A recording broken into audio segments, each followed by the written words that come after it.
Okay, so I'm gonna get my clay ready, and I have this ball of light that it looks like kind of got left out or something, so it's like a little bit dirty. So I'm just gonna take some time and use this as my dirty clay and expose all the nice clean clay underneath here. Put this in as part of my doll too. So anyway, I just wanted to show you this because I always want to make sure I start with some dirty clay.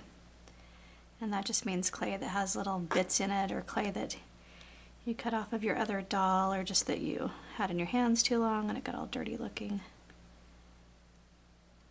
So anyway, that's what I'm doing here now. Typically I don't have to do this. Usually I take better care of my clay.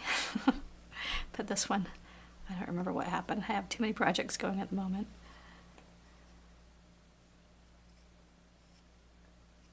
Anyway, I'm just going to get all the fresh clay exposed here. And then I'm going to start slicing our clay up. And then we will get it all kneaded, and so it'll be ready and conditioned to be able to put on the armature. So that's the next step. I'm just going to let this film roll as I do it, so you can kind of just see what it's like to do. It's not super interesting, so I'll probably have it in fast speed for you, so you don't have to endure all of it, but this is how I get my clay ready. So here's my dirty clay that I'm going to set to the side.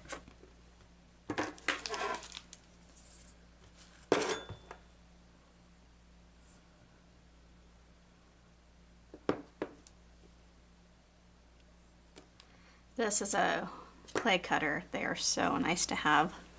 I'll make sure and get more of these in the shop so you guys can get some too, because these are, I think it comes from the soap making community, but they work awesome for cutting clay too. Especially if you're ever going to be like putting it in a pasta machine or something like that. Well, it's getting pretty loud. Then it will, you can get it cut and just ready just to slide right in there. But I'm just going to be doing this with my hands.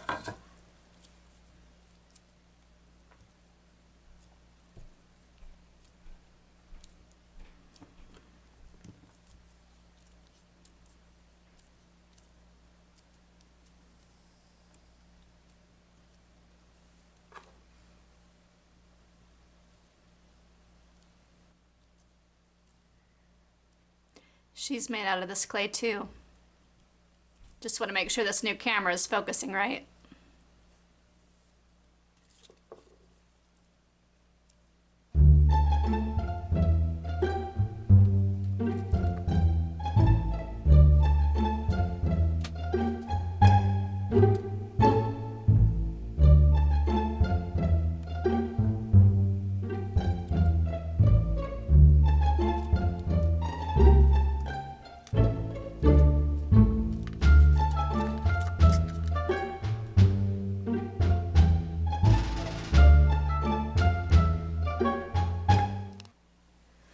Alright, so my hands are getting a bit tired out, so I want to start putting some of this on the doll.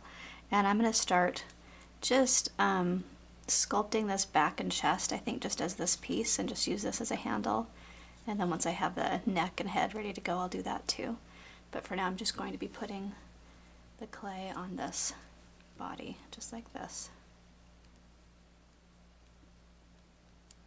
Now keep in mind I'll be adding in those shoulders later. Let's see, it looks like on my armature I have a lot more on this side than that side, so let's see, I want to straighten that neck just a little bit. There we go. Make sure that's centered for me.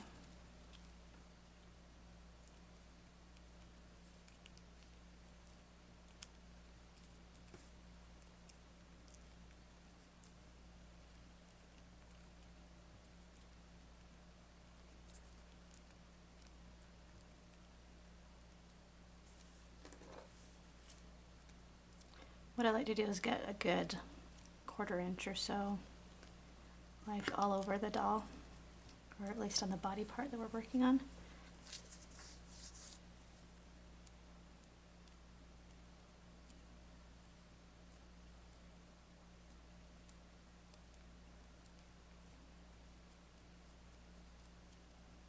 only problem with this pose is the whole front of her body isn't really going to show much with her leg right up against her. I usually like to show off the sculpting skills, right? So we'll see how this goes.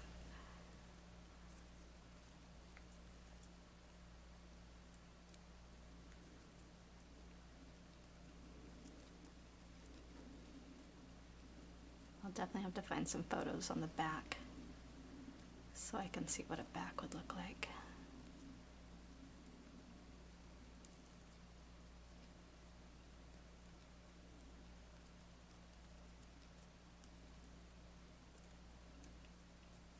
Okay, I'm going to fill in the neck for my own eyes.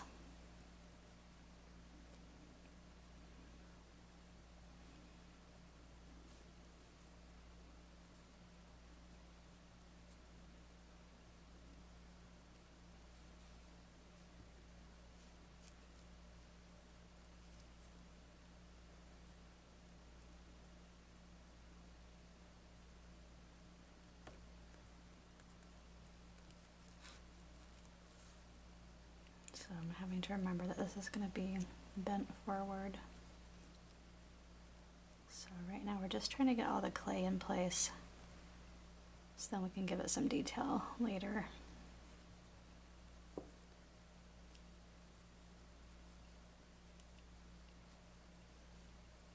Okay, looks like I need a little bit more clay on this side.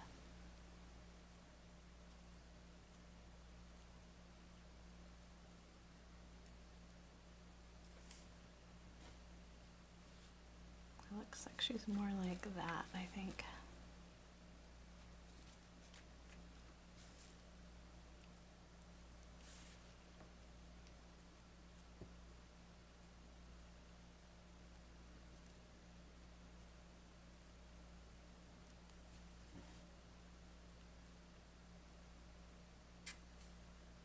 It's nice just to get it all in there with your fingers. Clay feels good to the touch. You want to make sure you keep your hands clean at all times. You want to have a white cloth nearby if you can and use that for wiping your hands off on. Wear light colors, white if you can, to try to minimize the lint coming off of you and floating around in the air, but it's going to be there regardless. So mostly we just try to deal with it, and I usually am in the habit of keeping an X-Acto knife close by, so if there's any bits of lint or whatever, I can catch them early on like that if I want to. And then I just add those little bits to my dirty clay. Okay, I think that's going to be too skinny right there on the side. So I'm just going to fill that in a bit. When it's smaller like this, and when I don't want to push on the clay very hard, that's when I turn to the tools, because with my thumb I would have to really push to get this clay to mix with the clay below. With a tool you can kind of just do it with a light feathery touch. But you can see I get it all kind of smoothed in, but the surface still stays kind of crazy there, but then you can just really easily with your thumb go through and clean all that up.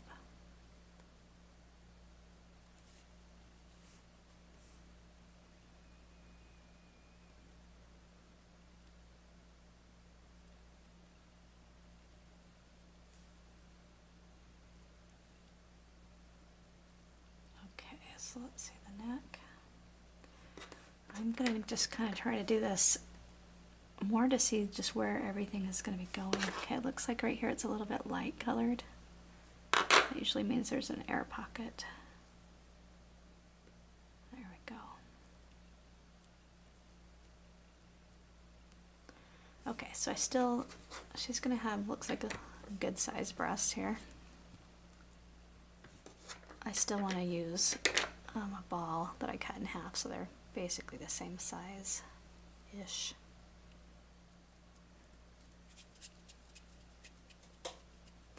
If you want a round ball, tighten your hands out like this.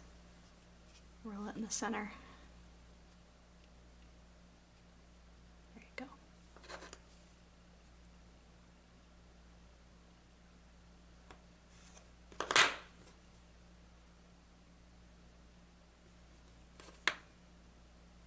Oh, that was too big. Okay. Again, it's just going to be like this. Let's see, let's get our picture nearby.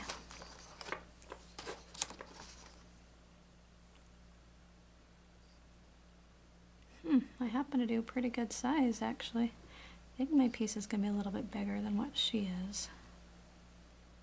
But that was pretty close. Alright, so anyway, we know the boobage goes about right here. I like to just get one put on at a time. Put that over there.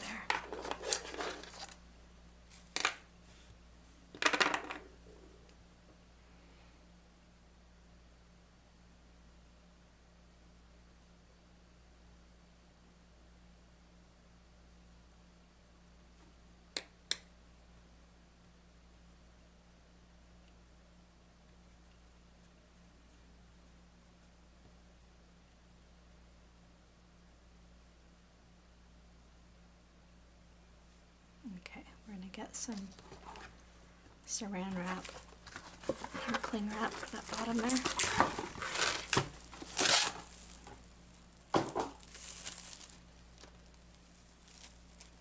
And that just kind of tends to keep it cleaner, just less opportunity for the oil from your hand to get into the clay. And so when I can do this, I like to. Okay, let's kind of fix these shapes a little bit.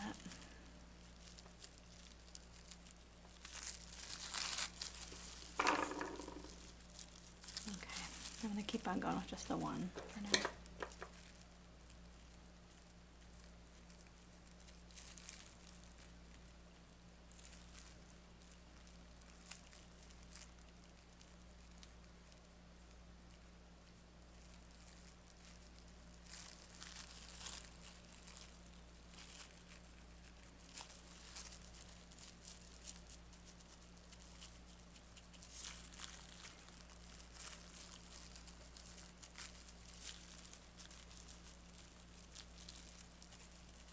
Okay, just kind of getting a beginning start there.